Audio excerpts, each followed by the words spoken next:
দাসত্বের বিষয়টি এই তকমাটা বিএনপির সঙ্গে লেগে আছে। তারাই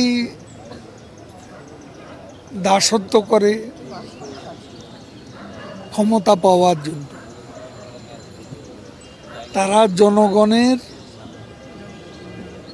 সমর্থনকে তারা মূল বিষয় হিসেবে মনে করে না। তারা মনে করে যে বিদেশি প্রভুরা তাদের দাসত্ব করলে ক্ষমতা রক্ষা করা যায়, ক্ষমতায় যাওয়া যায়। এখনো তাদের দূরভিসন্ধি হচ্ছে বিদেশি প্রভুদের দাসত্ব করে কিভাবে ক্ষমতায় যাওয়া যায়। বলেন, একটা উপজেলা নির্বাচনে সাম্প্রতিক রাজনৈতিক কেন্দ্রভূত হচ্ছে। গতকাল আপনি যখন কতবার বলব সংবাদ সম্মেলন করেছিলেন যে তখনই বিএনপির পক্ষ থেকে ৭৫ জনকে বহিষ্কার করা হয়েছে যারা উপজেলা নির্বাচনে অংশগ্রহণ করছে। এই প্রক্রিয়াটিকে আওয়ামী লীগের সাধারণ সম্পাদক হিসেবে আপনি কিভাবে দেখছেন? এটা কি গণতান্ত্রিক প্রক্রিয়া কিনা দলের?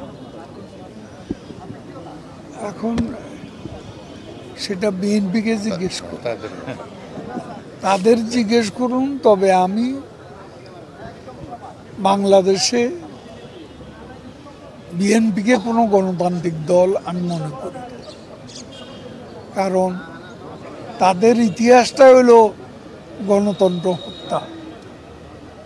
তাদের ইতিহাসে গণতন্ত্র প্রতিষ্ঠার কোনো নজির নেই।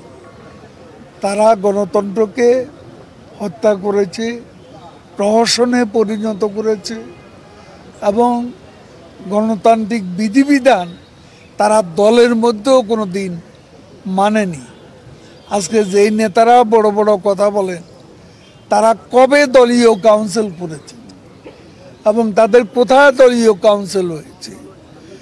একবার ৭-৮ বছর আগে লা মেরিডিয়ানে তাদের কেন্দ্রীয় কমিটির মিটিং হল। মানে এত ৫০১ জনের জাম্বু জেট মার্কা কমিটি কোথায় মিটিং করবে? কাজে যারা নিজেদের করে, যাদের গণতন্ত্র নেই, তারা দেশে গণতন্ত্র প্রতিষ্ঠা করবে এ আশা আমরা।